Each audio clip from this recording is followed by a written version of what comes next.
to Loom of Dreams. This is a place where stories are woven softly, thread by thread, until they become a blanket of quiet comfort around you. Before we begin tonight's story, let's take a few moments to settle the body and quiet the mind. If you'd like, close your eyes now. Let the rest of the world fade a little.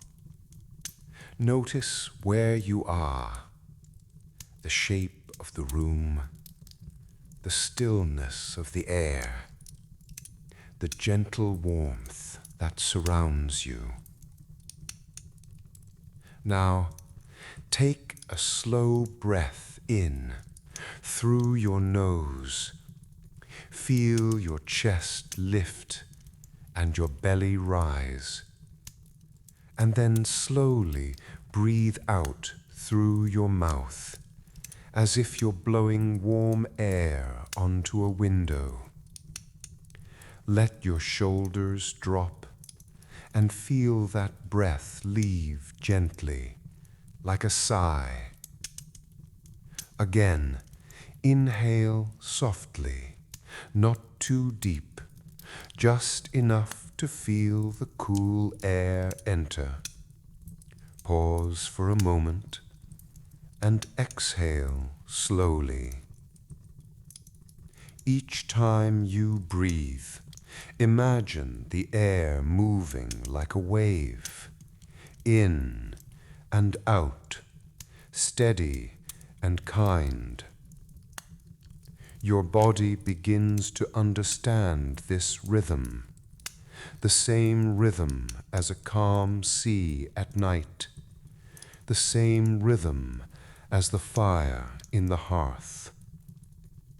If your mind begins to wander, that's perfectly fine.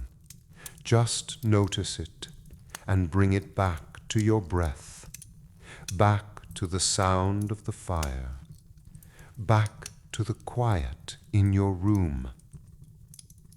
Now feel your body growing heavier, your hands resting loosely, your jaw unclenching, your eyes softening behind closed lids. Let your breath find its own pace. There's nothing you need to do. You are safe, you are home, and you are ready to rest. Tonight we return to the snowy Christmas market by the fjord, where the wind has settled, the lights glow softly again, and the night invites us to slow down. In the quiet that follows the storm, we'll stay a little longer with Liv, sharing warm bread, gentle lantern light, and the calm comfort of a winter town at rest. A small circle, carefully drawn, sits between two of the paths. Next to it, in small, slightly faded writing, someone has added a note, something like Old Spring, or in another, older language, Gamal Kilda. Just underneath, a few faint curling lines rise up from the circle, like steam drawn in the air by a fingertip. Liv feels her attention sharpen, not in a jarring way, but like the quiet pulling of a thread. "What's this place?" she asks softly, glancing up at the man behind the stall. He leans forward a little, peering at the map as if making sure he remembers correctly. Then he gives a slow, thoughtful hum. "Ah," he says, "that. There's an old spring up there, a hot one, or it used to be, last I heard. In winter, they say the water still steams when the air is cold enough." He pauses, then adds with a hint of amusement around his mouth, "Some people call it a wild hot spring. Others," he tilts his head, eyes twinkling, "others like to make stories, say it's where the wild man of the forest goes to bathe. Makes it easier to keep children from wandering off into the trees, I suppose." Lena lets out a small, breathy laugh, drawing her scarf a little closer to her chin. Liv feels the corner of her own mouth lift. The man shrugs one shoulder, his coat rustling softly. "Most of the time I expect it is simply a long, cold walk. The trail can be steep, and when the snow is deep," he spreads his hands lightly, "people choose the path to the bakery instead." Liv looks back down at the paper. In the corner of the map, half hidden under the edge of her glove, she notices a tiny drawing she missed at first.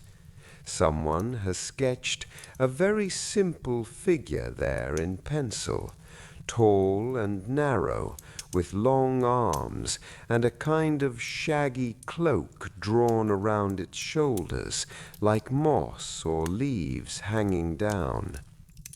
It stands just beside the little circle that marks the spring, one small watchful shape next to another.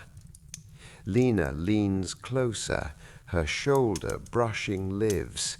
She taps the drawing gently with one gloved fingertip.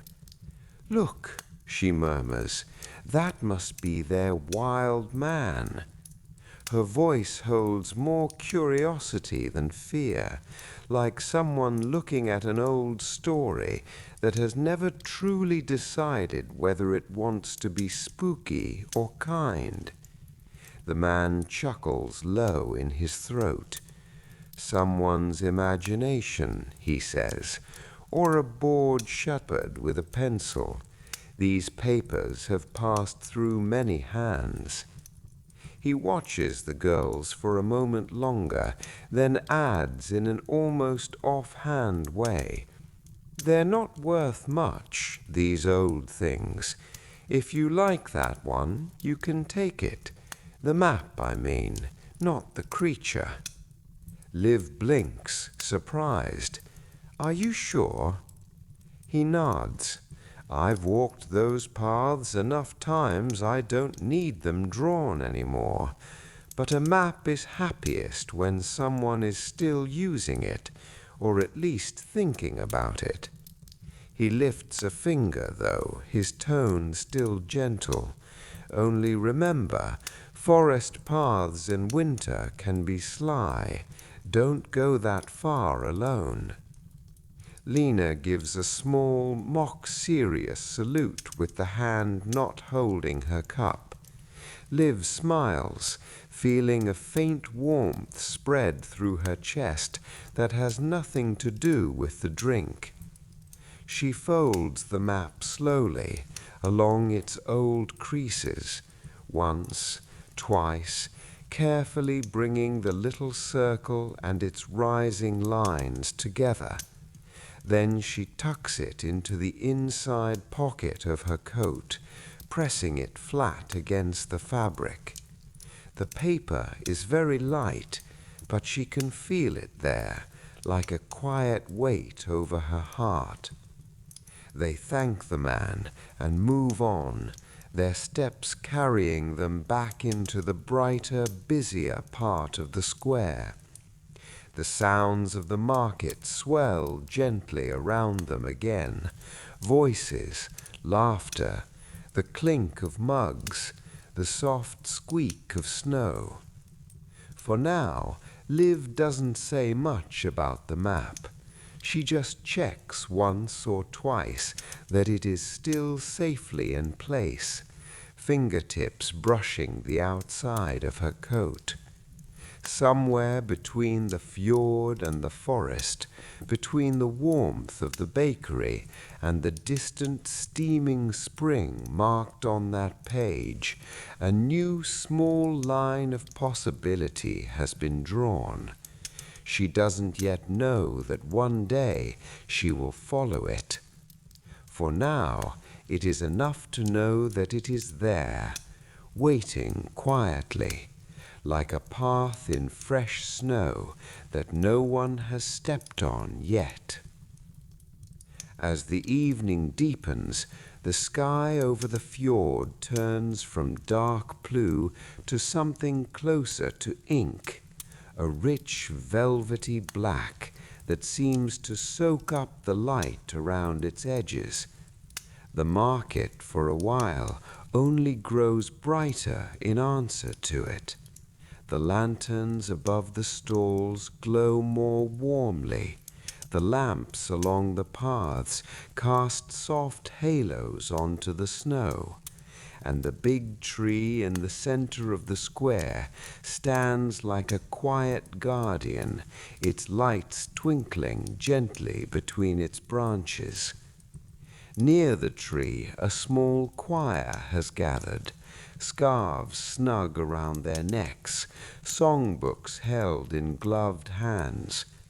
People drift closer, forming an easy semicircle around them. Liv can hear the soft shuffle of boots on snow, the rustle of coats, the murmur of anticipation as everyone waits for the first notes of the carol to rise into the cold air. She is just handing a bag of bread to her neighbor when it happens. Without any warning at all, the lights go out. Not just above her stall, not just in one corner of the square, but everywhere. The string lights overhead, the lamps along the paths, the gentle glow on the tree, all wink off at once, as if someone has gently closed a hand over the entire market. For a heartbeat, there is absolute stillness. No one moves, no one speaks. The world seems to hold its breath. Then, from somewhere in the crowd, a short, surprised sound escapes, half gasp, half laugh. Another voice answers, a little higher, quickly hushed. People shift closer to one another, boots scraping lightly, someone's bag brushing past a coat. A few phone screens flicker on here and there, small, cold squares of light that only make the surrounding darkness feel deeper. Liv's own breath catches for a second. The bakery stall that felt so solid and familiar all evening is now only a shape she can just barely sense in front of her. Her fingers, still tingling faintly from tying bags and passing change, curl against the edge of the counter. Instinctively, without even thinking about it, her other hand moves to her coat. She finds the inside pocket, the one near her heart, and presses her fingertips gently against the folded shape of the map. The paper is thin, but definite, a small, real thing in all this sudden dark. For some reason, having it there makes her feel more grounded, like touching a stone at the bottom of a lake. Around the square, voices begin to thread softly through the air. "Hold my hand," someone whispers. "I'm right here," another answers. Names are called in low tones, quickly met with replies. The choir at the tree has fallen silent, their silhouettes now just part of the larger outline of the crowd. Far beyond the stalls, the mountains have disappeared entirely, leaving only the faintest suggestion of a darker line against the sky, while above it all, a scattering of stars looks down, steady and unbothered. Snow continues to fall, slow and patient, as if nothing has changed at all. A moment later, a small, unobtrusive crackle comes from one of the speakers mounted on a nearby pole. Then the familiar, calm voice from the town office drifts across the square, slightly muffled but clear enough. "There's been a brief power interruption due to the wind and snow," the voice explains. "We're already working on it. Please stay where you are, move carefully, and keep an eye on one another. We expect the lights to be back before long." The message is short, practical, and somehow reassuring. Liv feels the tightness in her chest ease a little. People around her settle, their movements becoming slower, more deliberate. The darkness is still complete, but it no longer feels quite like an empty space, more like a blanket being slowly tucked in around everyone at once. She draws a long, quiet breath, the air cold and clean in her lungs, and lets it out just as slowly. Somewhere nearby, a child begins to hum very softly, a fragment of the carol that never had the chance to start. In the absence of electricity, the square feels different, but not broken, just paused, waiting. The first light to return is not electric at all. Near the edge of the crowd, a small wavering glow appears, then another and another. Someone strikes a match with a soft rasp, shielding it with cupped hands before touching it to the wick of a candle. A tiny flame blooms, golden and steady, pushing back a circle of darkness no wider than a dinner plate. Elsewhere, an old-fashioned oil lamp is lifted from beneath a stall, its glass chimney fogged with the sudden change in temperature. The flame inside catches, brightens, and then settles into a calm, even burn. The light it casts is soft and rounded, less sharp than the electric lamps, but somehow warmer. All around the square, similar glows begin to appear. People have brought candles in their coat pockets, lanterns in their bags, little backup lights they hardly ever use. Now, one by one, they emerge, each one a small promise in the dark. Liv is watching, mesmerized, when she hears a familiar slow step on the snow. She turns, and there is Solveig, moving through the crowd with quiet certainty, as if she knows exactly where every stall and person will be, even without the light. In her hand, she carries a metal lantern, its sides made of slightly wavy glass. Inside, a sturdy little flame burns behind a layer of soot that speaks of many winters' use. The lantern swings gently from its handle, sending out slow, sleepy arcs of light. "I thought you might be cold out here," Solveig says, her voice soft and amused as she reaches the bakery stall, "and I seem to have collected more lanterns than one house can really justify." Liv feels her heart swell with a mixture of affection and relief. "You walked all the way here in the dark?" she asks quietly. Solveig smiles, that small, knowing smile that makes the lines at the corners of her eyes deepen in a kind way. "I know this town with my eyes closed," she replies, "and someone has to make sure the bread stall doesn't vanish completely." She sets the lantern down in the center of the counter. The warm yellow light spills out across the cloth, catching on the curves of the remaining loaves and the sugar-dusted tops of the buns. The bread seems to glow from within, as if it remembers the oven. For a moment, the stall feels like a tiny outdoor kitchen, a miniature room carved out of the night. Liv and her mother both murmur their thanks. The lantern's presence changes everything, not just what they can see, but how the darkness feels. It is no longer an empty, shapeless space. It is a room with a lamp in the middle.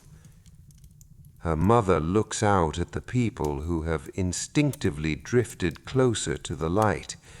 Their faces, softly lit, show more calm than worry.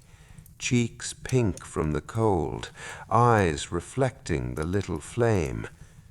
She glances at the rows of bread and biscuits and makes a gentle suggestion. "Well, since we're all standing here together anyway, perhaps we could share some of this warmth a bit sooner than planned."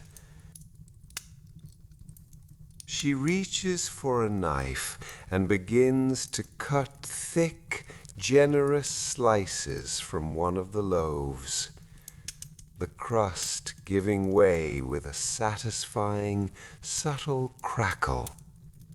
Steam rises in faint ribbons from the soft interior.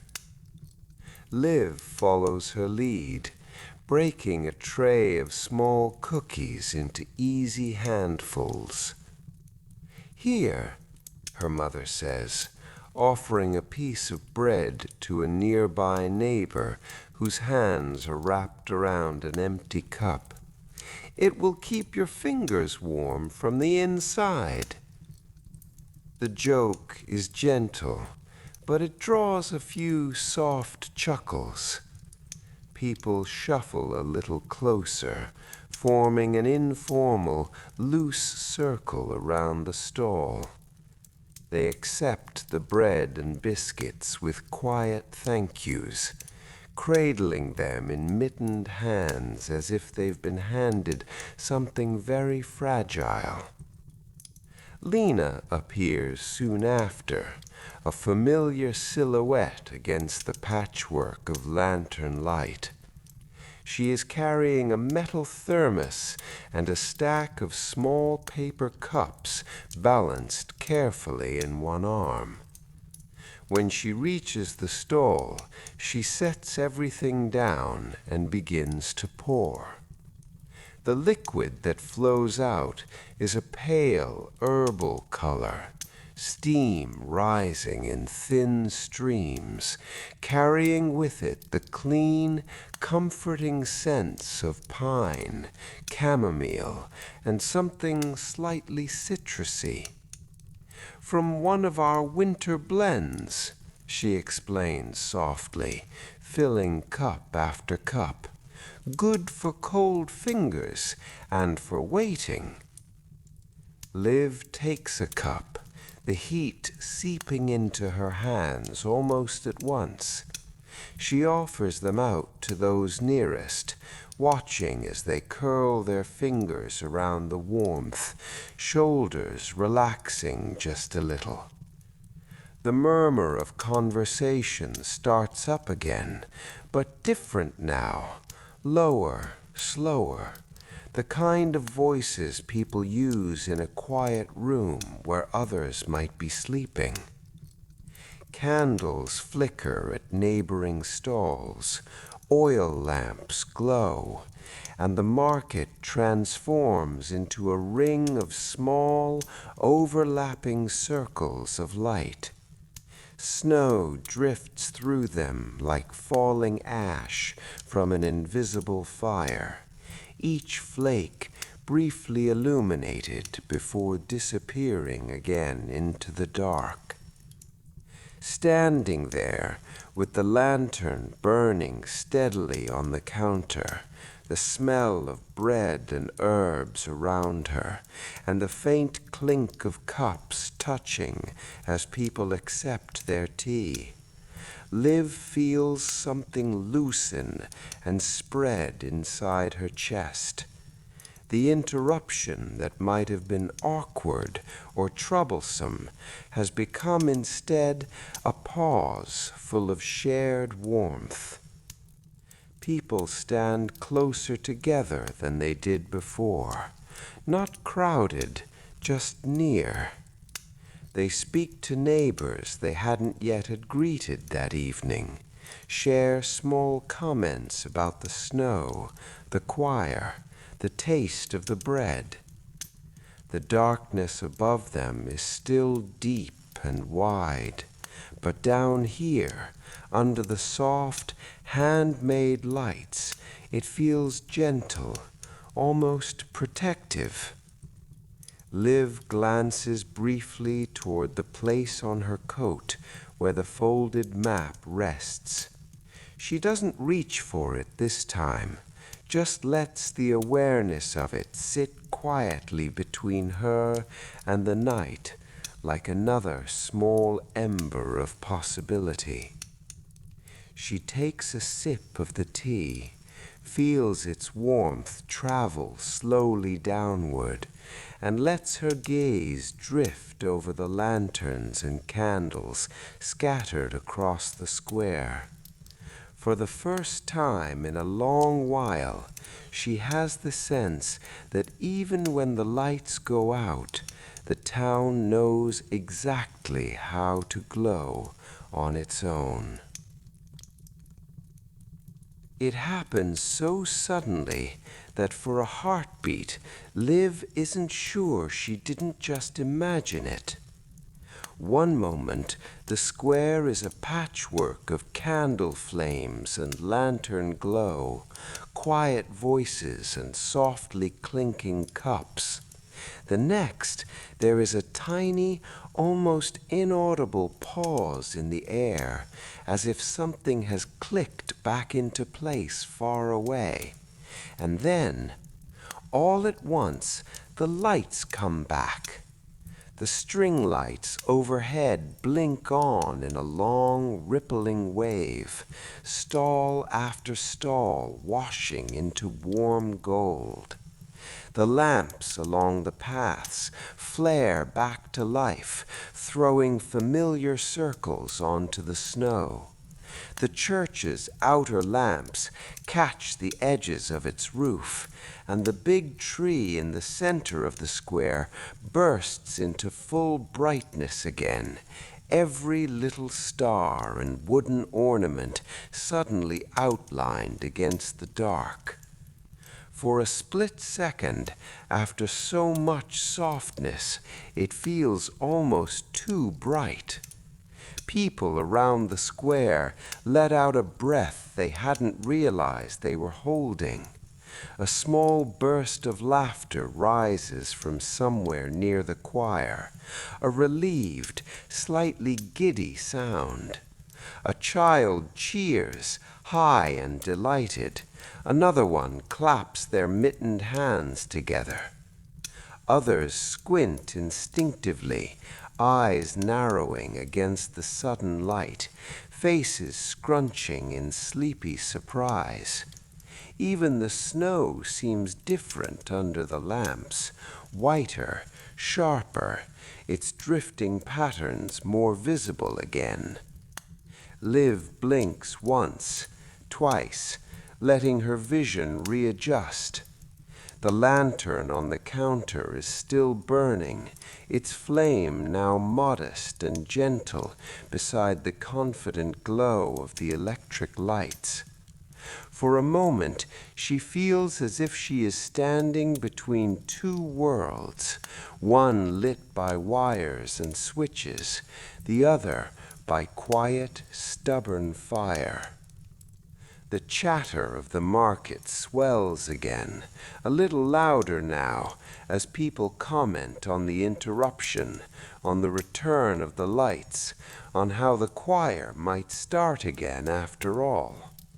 The square's colors return, the reds and greens of ribbons, the warm browns of wood, the soft blues of knitted hats. But inside Liv, something of the darkness lingers, not in a frightening way, more like a memory. She can still feel the closeness of people standing shoulder to shoulder, the hush that fell when the lamps went out, the way the bread tasted a little different by lantern light, and the way Lena's tea smelled when all her attention was drawn to it. She looks down at her hands.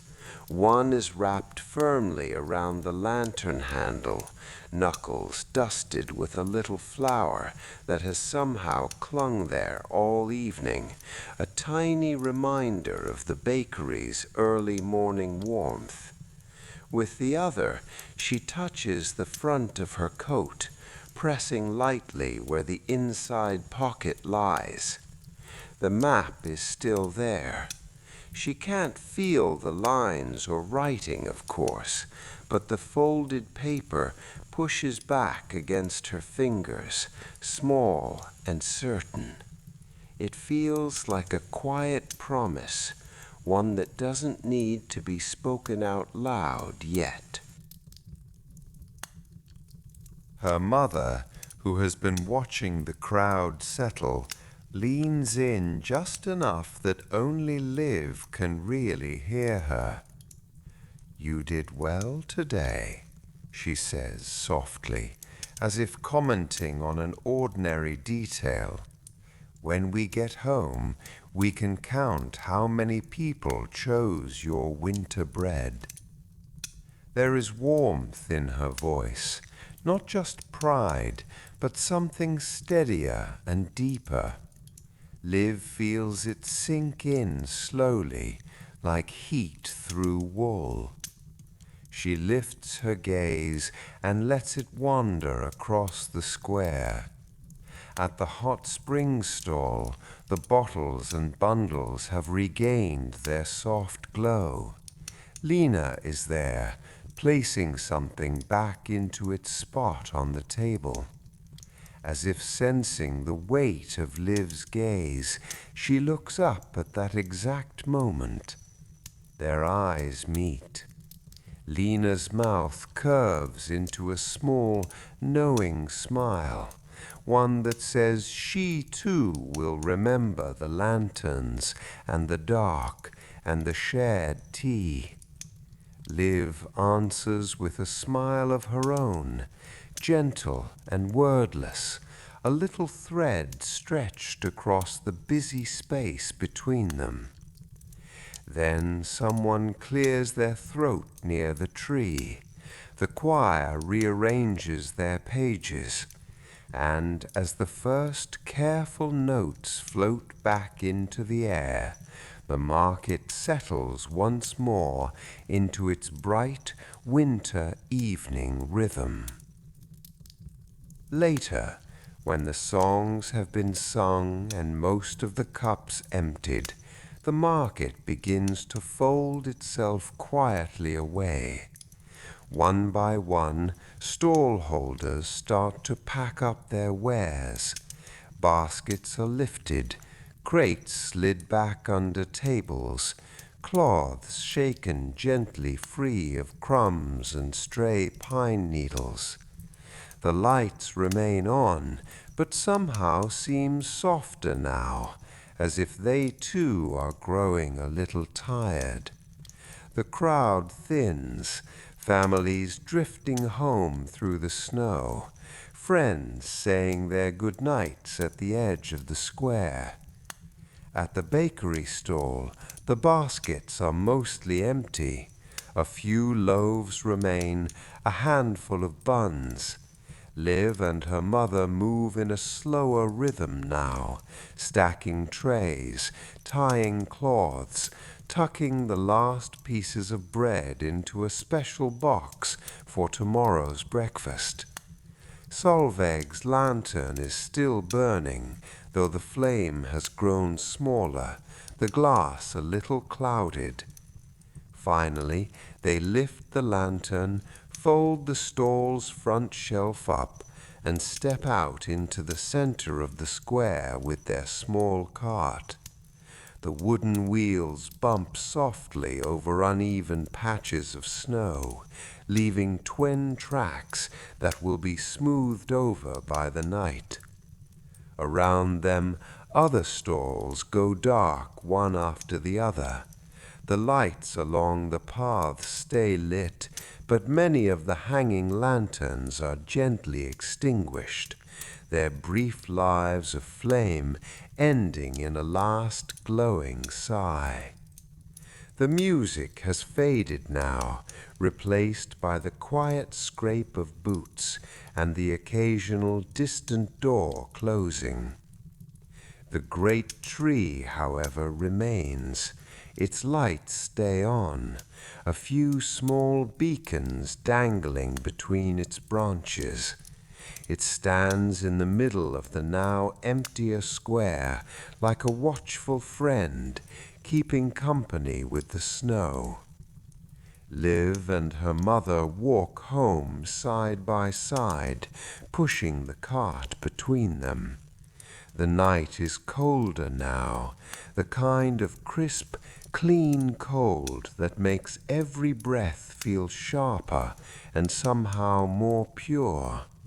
Their footsteps crunch, crunch, crunch, a gentle, unhurried rhythm along the street. They talk as they go, not loudly, not about anything urgent. They mention which bread vanished first, which neighbor asked about the new loaf, who laughed when the lights went out, and who quietly started humming in the dark. More than once her mother returns to that same thread, how brave it was to try something new, how many people came back for a second look at the winter bread, how good it will be, later on, to rest. By the time they reach the bakery, the windows are dark, but as soon as the key turns in the lock and the door opens, a familiar scent spills out to greet them. Even without the ovens on, the air inside still carries traces of the morning's work. Warm flour, faint cinnamon, the ghost of oranges and honey. They wheel the cart in, set aside the last few loaves, and hang up their coats in the little hallway that leads to the stairs. The house above the shop is quiet, a comforting, settled quiet that wraps around Liv's shoulders like another layer of wool. She climbs the steps to her attic room slowly, feeling the kind of tired that comes from being on her feet all day, but also the kind that feels clean and satisfying, like the feeling after a long walk. Her room greets her with its own familiar details, the low, slanted ceiling, the small window with snow piled up along its outer ledge, the bed with its thick blanket turned back just a little. A faint draught whispers around the edges of the glass, but the radiator beneath the window ticks gently, radiating a soft heat. She shrugs out of her coat, fingers clumsy with fatigue. As she does, something slips from the inside pocket and lands on the wooden floor with a soft, papery sigh. Liv looks down. The map lays there, half unfolded, a pale shape against the darker boards. For a moment she simply watches it as if it has appeared from nowhere. Then she bends and picks it up carefully, smoothing it open on the small desk by her bed. The desk lamp clicks on with a muted sound, its light falling in a warm circle over the paper. The lines of the town appear first, familiar now in a way they weren't that afternoon. She can see the little square where the market was held, the church, the curve of the main street that leads past the bakery. Her eyes travel outward, following the thin, winding paths that lead away from the town, across hills and through the stylized trees that mark the forest. The further from the town she looks, the less certain everything seems. The lines become less like streets and more like suggestions. And then there it is again, deep in the drawn forest, between two of those wandering paths, the small, careful circle, the faint curling lines that rise from it like steam, the tiny words next to it, Old Spring in one language, Gammal Kilda in another, sit quietly on the page, as if they have been waiting a long time to be read. In the corner, almost disappearing into the paper, the little figure still stands. The pencil lines that form its shape have blurred with time. Its tall, narrow body and mossy-looking cloak more hint than detail now. From a distance, it looks less like a monster and more like a shadow, an elongated silhouette beside a pool of warmth. Liv studies it for a moment, feeling neither fear nor the kind of excitement that comes with ghost stories, only a steady, quiet curiosity.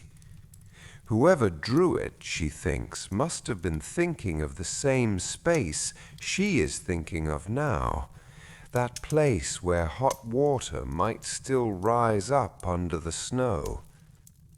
She folds the map again, more gently this time, following the existing creases so the paper doesn't protest. Instead of sliding it back into her coat, she opens her diary, a simple notebook fattened with earlier pages, and slips the map between two clean sheets near the back. It feels right there, like a pressed leaf or a kept photograph. Then she takes up her pen. The words come slowly, not because she doesn't know what to say, but because she is tired and because she wants each line to hold just enough.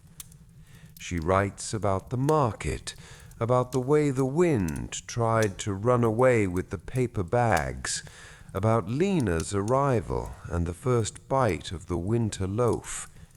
She notes the moment the lights went out, the hush, the lanterns appearing like stars that had decided to come down from the sky for a while. She writes, too, about the map, about the stall with the old photographs, about the circle in the forest and the little steam lines drawn beside it.